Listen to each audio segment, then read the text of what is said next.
கர்த்தருடைய பரிசுத்த நாமத்திற்கு மகிமை உண்டாவதாக.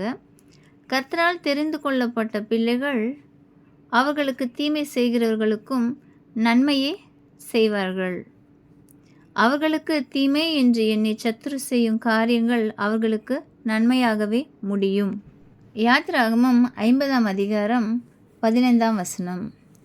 தங்கள் தகப்பன் மரணமடைந்ததை யோசேப்பின் சகோதரர் கண்டு, ஒருவேளை யோசேப்பு நம்மை பகைத்து நாம் அவனுக்கு செய்த எல்லா பொல்லாங்குக்காகவும் நமக்கு சரிக்கு சரி கட்டுவான் என்று சொல்லி பயப்படுறாங்க. பயந்து யோசேப்பினிடத்தில் வந்து அவனிடத்தில் நாங்கள் உமக்கு துரோகம் செய்தோம், எங்களை மன்னிக்க வேண்டும் என்று அவனிடத்தில் சொல்லுகிறார்கள். சொல்லி அவன் முன்பாக முகங்குப்புற விழுந்து, இதோ நாங்கள் உமக்கு அடிமைகள் என்றும் சொல்லுகிறார்கள். அப்பொழுது யோசேப்பு சொல்கிறான் அவர்களை நோக்கி, பயப்படாதிருங்கள், நான் தேவனா?